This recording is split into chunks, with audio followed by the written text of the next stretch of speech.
So as you've probably already seen on Twitter, I just got the new GPX2. Since this is a mouse that a ton of people have mained before, I really wanted to get out some initial impressions, especially because tons of people are also looking forward to getting one as soon as possible, despite it being the same exact potato-like shape as the last Superlight. So I was pretty surprised that I could actually get this at my local tech store already. They had tons of units on the shelf, and it's currently available in many stores in Europe especially, but I'm seeing that people in the US are having issues getting one right now. So before you go straight ahead and buy yet another potato, I wanted to show you what it's actually like and what you get for your money. So the main difference on the unboxing experience is actually that it's pretty eco-friendly now. It's got some cardboard and shit. With the mouse, you of course get the usual pucks as well. You also get the same exact awful fucking grips. And as you can see, that's already it. You don't get any additional skates or anything like that. You of course also get the USB-A to USB-C cable that plugs into the dongle. And yes, of course the mouse is actually finally USB-C, as you can see by the dongle and also by the mouse itself. And into that dongle you can put in your new 2K receiver, and yeah, that's about it. On the mouse itself, the main difference that you can spot now is the different skate layout. You can see that on the new GPX2, the skate on the bottom goes all the way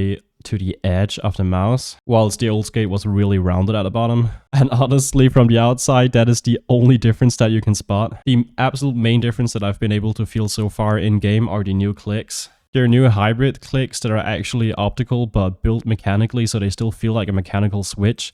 They are really fucking tactile and pretty heavy to press. So I'm thinking that MOBA players, like League of Legends players and people like those, they're gonna have an awful time with this mouse. I've only played one game of CS2 with this mouse so far, and also a bit of Fortnite, but as far as I can tell for the moment, there are definitely less misclicks than on the old GPX or other switches, but man, when you have to spam click this thing, like spamming a Tech 9 in CS2, this thing is pretty difficult to spam. They're definitely heavier and way more tactile, but the overall quality on the clicks is absolutely insane and it's very well implemented. But just keep in mind that these clicks are pretty heavy and you won't be able to do anything against that. As you perhaps can see on camera, there's almost no post-travel anymore, and they're like really fucking snappy. There still is a bit of pre-travel, but it's pretty minimal.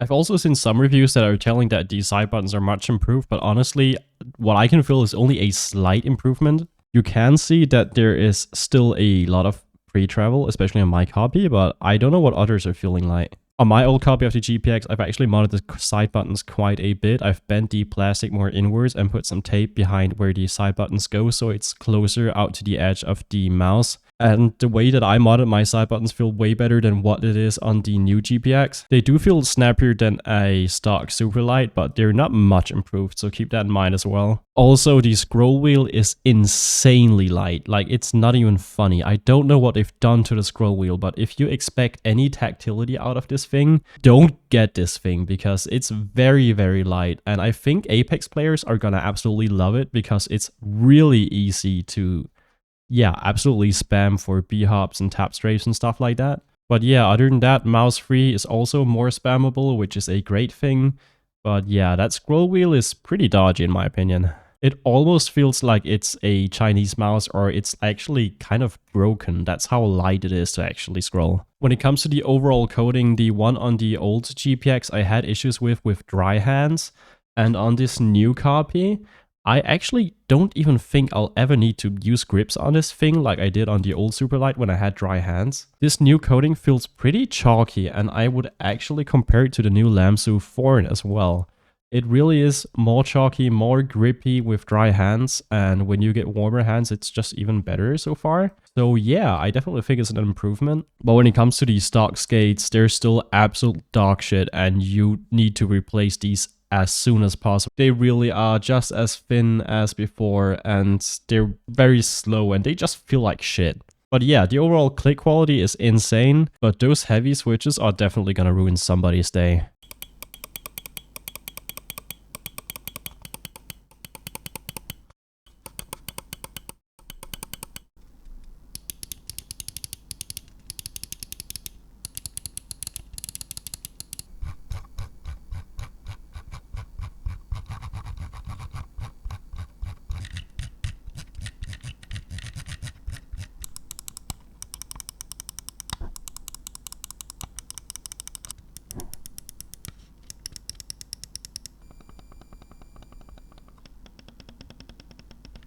As always, when it comes to changing settings on a Logitech product, I recommend you to download the Logitech onboard memory manager. It actually looks a lot different now for the GPX2, and you can do new settings as well. If you download G-Hub, you can also do other settings like transferring over your DPI from a previous Logitech mouse, which actually calculates DPI deviation in mind as well, which is kind of awesome, but it's not anything that you should care about, honestly. But yeah, as you can see, it looks a lot different from the original GPX now on the onboard memory manager. You can now change your DPI wired and wireless, obviously, because you can go up to 2K Hertz using the new receiver. But what's pretty interesting, especially for Maddie, is yeah, you can't go up to 2K Hertz on wired, which is pretty weird. And when you check the advanced checkbox, you can actually change your DPI now for the X and Y axis separately. And what is also interesting is that you can now change your liftoff distance, which is new to the GPX platform. And yeah, that's about it. I do get that people are pretty pissed because it's the same price as the original MSRP from the GPX1. So people in Switzerland actually have to spend around 140 Swiss francs now, and in other stores or other countries, it's all the way up to $180 or $200 in some countries even. So I don't think that you should buy it for a price like that at all if you already have a Superlight 1. But keep in mind that this is just a refresh and not a completely new mouse. So there's not really a reason for you to get it unless you really want the 2K Hertz or you really want some heavy tactile switches. But yeah, also keep in mind that the GPX1, the original Superlight, will probably be completely out of production, and this will just completely replace it. And when that happens, the price will probably fall as well, just like you see with the current Superlight, which you can actually get for $80 currently here in Switzerland. But yeah, that's about it. So yeah,